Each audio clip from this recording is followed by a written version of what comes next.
ये कहानी है एंडी ड्यूफ्रिन की, जो कि एक बहुत बड़े बैंक का बैंकर होता है। जज उसे उसकी पत्नी और उसकी पत्नी के लवर के कत्ल के इल्जाम में उम्र कैद की सजा सुनाता है और सजा के बाद उसे एक ऐसी जेल में भेजा जाता है जहां से आज तक कभी कोई कैदी भाग नहीं सका।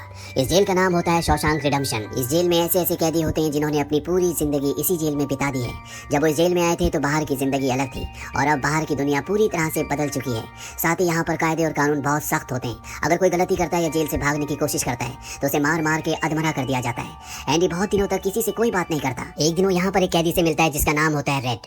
रेड इस जेल में बाहर से किसी भी तरह की चीज को मुहैया करवा सकता है। उसे इस जेल में पूरे 20 साल हो चुके हैं। एंडी रेड से कहता है कि उसे एक हथौड़ी और एक एक्ट्रेस का बहुत बड़ा पोस्टर चाहिए। रेड एंडी से पूछता है क्या तुम उस हथौड़ी से जेल में सुरंग बनाना चाहते हो। एंडी कहता है जब वो हथौड़ी आएगी तुम खुद समझ जाओगे। रेड एंडी को यहाँ पर आगाह भी करता है। वो उसे 3 कैदी दिखाता है और बताता है कि उन तीनों की तुम पर गंदी नजर है। एंडी कहता है कि अगर उन्हें बता दो कि मैं गे नहीं हूँ तो। रेड कहता है इससे उन्हें कोई फर्क नहीं पड़ता। एंडी के कहने पर रेड उसके लिए हथौड़ी मंगवा देता है और जब वो हथौड़ी देखता है तो मन ही मन सोचता है इस हथौड़ी से जेल में सुरंग बनाने में 600 साल लग जाएंगे। दरअसल एंडी को पत्थर तराशने का शौक होता है और इसीलिए उसने ये हथौड़ी मंगवाई होती है। एंडी तक इस हथौड़ी को पहुंचा दिया जाता है। अब कुछ दिनों बाद वो 3 लोग जिनकी नजर एंडी पर गंदी होती है वो उसे मौका देखकर पकड़ लेते हैं और उसका शारीरिक रूप से शोषण करते हैं। ये सिलसिला अगले 2 साल तक इसी तरह से चलता रहता है। एंडी ने कभी इसकी किसी से कोई शिकायत नहीं की। उसके शरीर पर हमेशा चोटों के निशान रहते और चेहरे पर एक अजीब सी खामोशी। एक दिन छत की मरम्मत करने के लिए कुछ कैदियों को चुना जाता है। इसमें रेड और एंडी भी होते हैं। यहाँ पर इनका जो इंचार्ज होता है जिसका नाम हेडली है। हेडली थोड़ा परेशान होता है और अपने साथियों को बताता है कि मेरे भाई ने मेरे नाम $30,000 किए, लेकिन इसका कोई फायदा नहीं है क्योंकि सारा का सारा पैसा सरकार को टैक्स के रूप में चला जाएगा। एंडी और उसके साथी भी ये बात सुन रहे होते हैं। एंडी हेडली के पास जाता है और उससे पूछता है क्या तुम अपनी बीवी पर विश्वास करते हो। ये बात सुनते ही हेडली को गुस्सा आ जाता है और वो उसे पकड़कर छत के किनारे पर ले जाता है, लेकिन इससे पहले कि वो उसे नीचे फेंकता एंडी उसे बताता है कि गवर्नमेंट का एक रूल है जिसके हिसाब से कोई भी इंसान अपनी पत्नी को पूरे जीवन काल में $60,000 तक गिफ्ट कर सकता है और इस पैसे पर किसी तरह का कोई टैक्स नहीं लगता। इस काम के लिए तुम्हें वकील की जरूरत होगी। ये काम मैं तुम्हारे लिए फ्री में कर दूंगा। बदले में तुम मेरे सभी साथियों को 3-3 बियर्स पिला देना। और अगले दिन हम देखते हैं कि एंडी के सभी साथी छत पर बियर का मजा ले रहे होते हैं, यानी कि एंडी ने हेडली का काम कर दिया है। अब कुछ दिनों बाद यहाँ जेल में सभी कैदियों को फिल्म दिखाई जाती है। एंडी उस कमरे से बाहर चला जाता है, पर जब वो बाहर जाता है तो उसे वो 3 लोग जो बार बार उसका शारीरिक शोषण करते हैं वो उसे पकड़ लेते हैं। वो उसे उस कमरे में ले जाते हैं जहाँ से फिल्म चलाई जा रही होती है। वो एक बार फिर से उसके साथ जबरदस्ती करना चाहते हैं, पर एंडी उन तीनों में से उनका जो हेड होता है उस पर वार कर देता है, जिस वजह से वो एंडी को बहुत बुरी तरह से मारते हैं। एंडी को इतना जख्मी कर दिया जाता है कि वो 1 महीने के लिए हॉस्पिटलाइज हो जाता है और साथ ही उसे जिसने एंडी को मारा होता है उसे 1 हफ्ते के लिए काल कोठरी में डाल दिया जाता है। 1 हफ्ते बाद जब वो वापस अपने सेल में जाता है तो वहाँ पर वही ऑफिसर होता है जिसका एंडी ने $30,000 का टैक्स बचाया था। वो ऑफिसर उस आदमी को इतनी बुरी तरह से मारता है कि वो हमेशा के लिए अपंग हो जाता है। अब कुछ दिनों के बाद इस जेल का जो वार्डन होता है वो एंडी के सेल में आता है और उसके सेल की तलाशी करवाता है। दरअसल तलाशी एक बहाना होता है। उसके ऑफिसर ने उसे बताया होता है कि किस तरह से एंडी ने उसके $30,000 का टैक्स बचाया, इसीलिए वो एंडी से मिलना चाहता है। एंडी के हाथ में बाइबल होती है जिसे वो ले लेता है। उसे भी बाइबल पर बहुत विश्वास है। एंडी के सेल के अंदर बहुत सारे एक्टर्स के फोटोज होते हैं और साथ ही एक एक्ट्रेस का बहुत बड़ा पोस्टर भी। वार्डन कहता है वैसे तो मैं अलाउ नहीं करता, पर कभी कभी इसे नजरअंदाज किया जा सकता है। दरअसल सबसे हैरानी की बात ये होती है कि वार्डन को वो हथौड़ी नहीं मिलती जो एंडी ने रेड से मंगवाई थी। वार्डन यहाँ से निकल जाता है, पर कुछ ही पल बाद वो लौट कर आता है और उसके हाथ में जो एंडी की बाइबल होती है वो उसे लौटाते हुए कहता है कि मुक्ति इसी में है। वार्डन एंडी से इंप्रेस होता है, इसीलिए वो उसे अपने ऑफिस में बुलाता है और उसे असिस्टेंट लाइब्रेरियन बना देता है। लाइब्रेरी में एक बूढ़ा आदमी होता है जो कई सालों से लाइब्रेरी को संभाल रहा है और एंडी को उसके अंडर काम करना है। साथ ही एंडी यहाँ पर दूसरे ऑफिसर्स की ITR भरना भी शुरू कर देता है। जैसे जैसे साल बीतते हैं एंडी के पास काम बढ़ता ही चला जाता है। उसे एक असिस्टेंट की जरूरत पड़ती है और वो अपना असिस्टेंट अपने सबसे अच्छे दोस्त को जिसका नाम रेड है उसे बनाता है।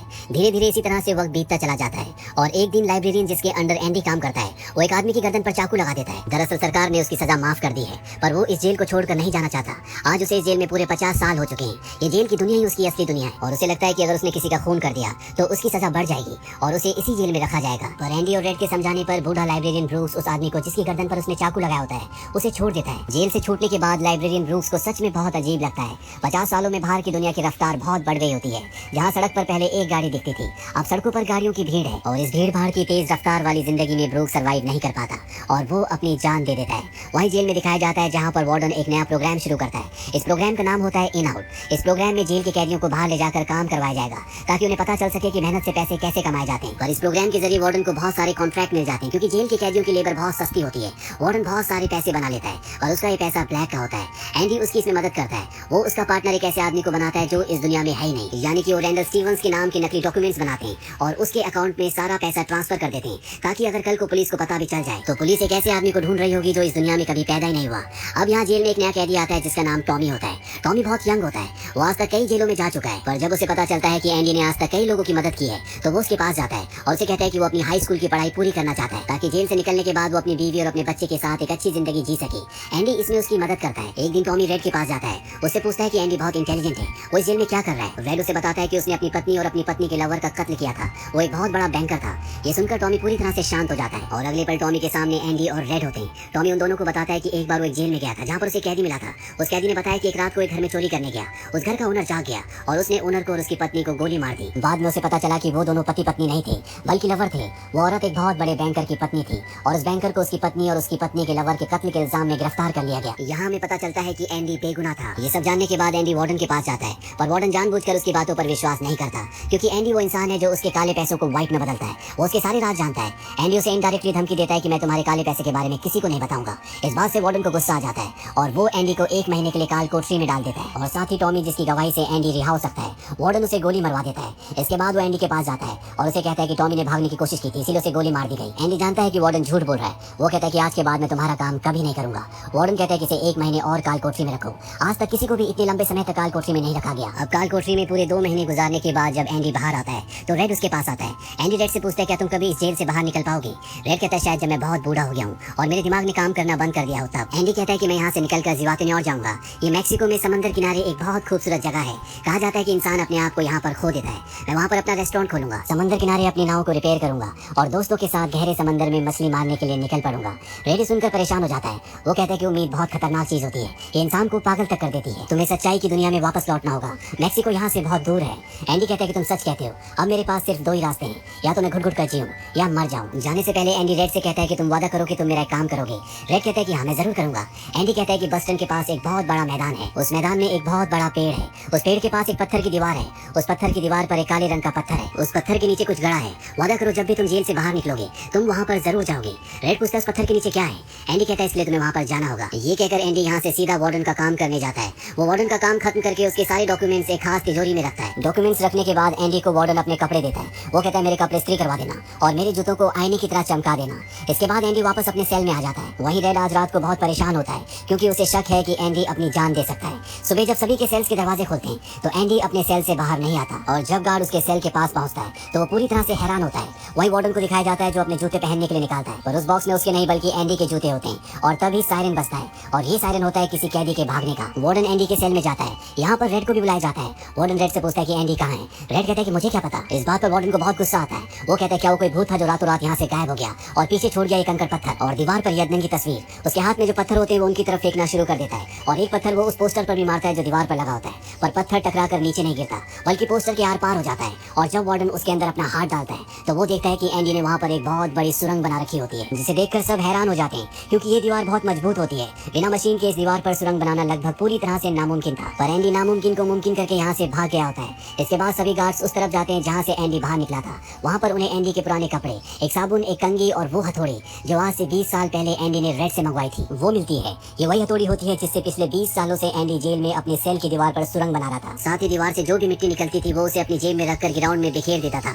एंडी ने आखिरी बार जब वार्डन के लिए काम किया था तो वो वार्डन के काले धन के सारे डॉक्यूमेंट्स अपने पास रख लेता है और उसके पास जो उसकी बाइबल होती है वो उसे वार्डन के सेल्फ में उसकी तिजोरी में रख देता है। वार्डन को इस बात का पता नहीं चलता। साथ ही वार्डन ने अपने कपड़े जो उसे प्रेस करने के लिए दिए थे एंडी उन कपड़ों को अपने कपड़ों के अंदर पहन लेता है। साथ ही उसके जूते जो वार्डन ने उसे पॉलिश करने के लिए दिए थे एंडी उन्हें पहनकर वहाँ से निकल जाता है। रात को जैसी सारी लाइट्स बंद होती है एंडी उस सुरंग से बाहर निकलता है। इसके बाद वो एक गटर का पाइप तोड़ता है और उस गटर के पाइप में रेंगता हुआ वो उस जेल से जहाँ से आज तक कोई भी कैदी नहीं भागा वहाँ से भाग जाता है। हालांकि एंडी जिस गटर के पाइप से रेंगता हुआ बाहर निकला था वो 2 फुटबॉल ग्राउंड के बराबर लंबा था।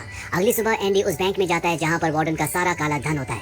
ये धन एक ऐसे आदमी के नाम पर होता है जो इस दुनिया में है ही नहीं। दरअसल एंडी जेल से उस आदमी के सिग्नेचर करता था। साथ ही एंडी के पास उस आदमी के नाम के सारे डॉक्यूमेंट्स भी होते हैं, इसीलिए एंडी बैंक में जाकर सारे पैसे निकाल लेता है और ये पैसे होते हैं 2.95 मिलियन।